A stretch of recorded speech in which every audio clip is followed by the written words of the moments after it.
Hello, I'm Michelle, I'm Casey. and this is our project on inverse functions. Okay, so for a little bit of background on inverse functions, this is how they work. So inverse functions are denoted as -1 instead of the regular f of x, it's f of -1x. And for an inverse, for your original equation, if the input is 1 and the output is a, for that inverse, the input would be a and the output would be 1. So it's basically like undoing an equation. So for example, the input is 2, the output is b, the input is b and the output is 2, input is 3, output is c. Then for the inverse, the input would be c and the output would be 3. Okay, so to find out if a graph is invertible, you have to do the horizontal line test. So the horizontal line test is basically taking a line and going up the graph and seeing if the graph hits the line 2 or more times. And if it does, then it does not pass the horizontal line test. So this graph only hits the line once, so it is invertible. And this is an inverse function. For this graph, if you do the horizontal line test, you can see that both points hit a line, so it's not invertible. But you can restrict the graph so that you restrict the domain of the graph to make it invertible by going from this point here to either the left side or the right side.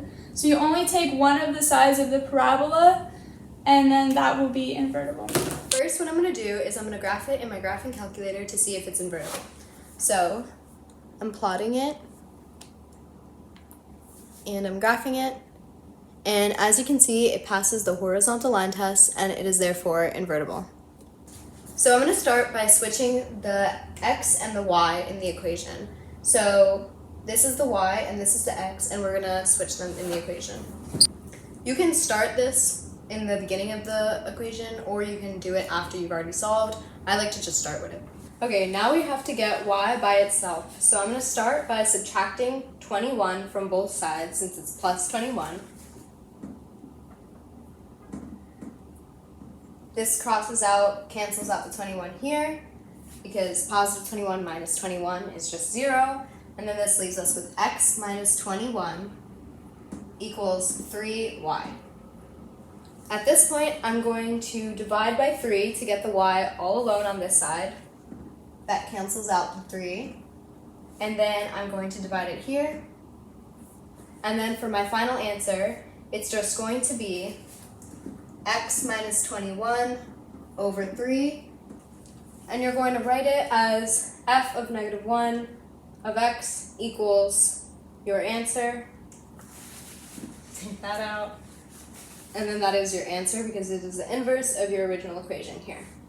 Okay, so now we have our function and then the inverse of our function. So to find out if our inverse is correct, we have to do f of the inverse of f of x, and that has to be equal to the inverse of f of x,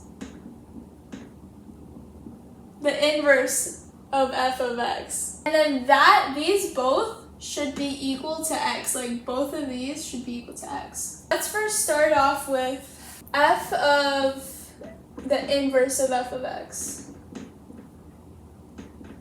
So you take the inverse here and you plug it into x of the original function. So that should be, so the original function is 3x plus 21, 3, and then for x, plug in x minus 21 over 3. And then plus 21. And basically you have to simplify this until you get x. So to simplify this, the first thing you can do is 3, and these 3's cancel each other out. When you multiply a fraction that's the same number as the denominator, it will cancel out.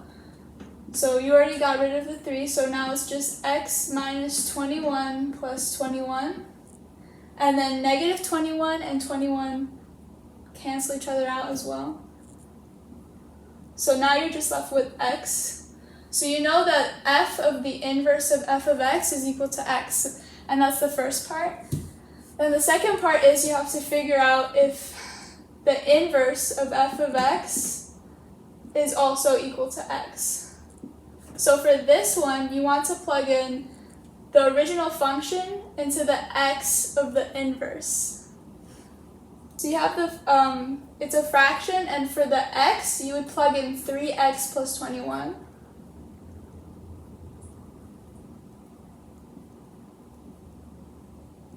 And then minus 21. And then over 3. So you actually don't need the parentheses here.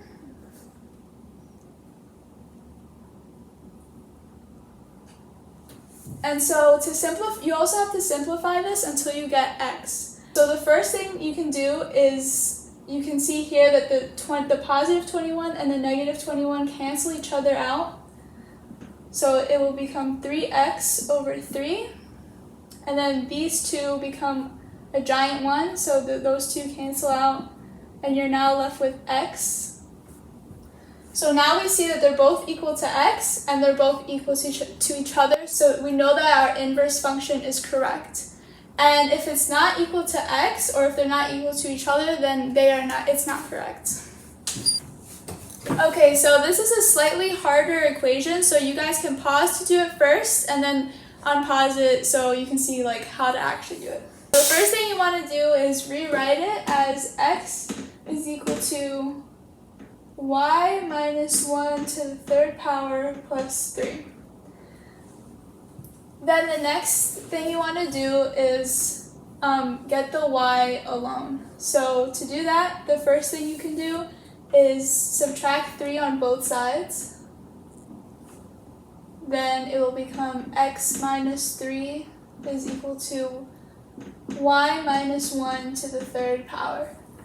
Then the next thing that you want to do is get rid of this third power, and to do that, you can get the cube root of both sides, and this will get rid of the third power. So now you're left with the cube root of x minus 3 is equal to y minus 1. So then finally, all you have to do is add 1 to both sides. And now you have the cube root of x minus 3 plus 1 is the inverse of f of x. Okay, and now for checking if that is correct, we're going to make sure that f of the inverse of f of x equals the inverse of f of x of f of x. So we are starting with f of the inverse of f of x, and I plugged the inverse of f of x into the original equation right here. So we're going to start by we're going to see that the positive 1 and the negative 1 are going to cancel each other out, and then you're just left with the cube root of x minus 3 to the third power plus 3. And as you can see, that doing to the third power, the cube to the third power of the cube root is just going to cancel out the cube root, so that goes away, and then you're just left with x minus 3 plus 3, which obviously cancels out the 3's, and then you're just left with x. Now we have to check for the second way. So we have the original equation plugged into the inverse, and we are going to start by canceling out the positive 3 and the negative 3 over here, which means that we're just left with the cube root of x minus 1 to the third power plus 1. And then this is going to cancel out the third power, is going to cancel out the cube root, and then you're just left with x minus 1 plus 1, which cancels out those, and then you're just left with x, and they equal each other, and they both equal x, so this is correct. Okay, so this last equation is slightly harder. It's a rational equation, so first you want to switch the x and the y. So it becomes x is equal to negative y plus 2 over 4y plus 3. And to get rid of the fraction, you want to multiply both sides by the denominator. So that would be 4y plus 3 on both sides. And just cross that out. So then you have x times 4y plus 3 is equal to negative y plus 2. And you want to distribute the x to both sides. So it becomes 4xy plus 3x is equal to negative y plus 2. So then what you want to do after this is you want to move the x terms on one side and the y terms on the other side. So you want to add y and then subtract 3x. And then you'll get 4xy plus y is equal to negative 3x plus 2. So then what you want to do is you want to factor this part to factor out the y.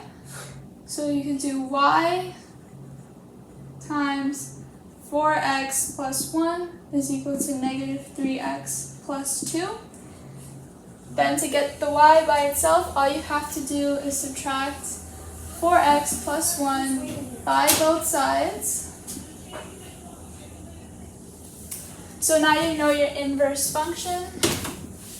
So the inverse of f of x is equal to 3x plus 2 over 4x plus 1.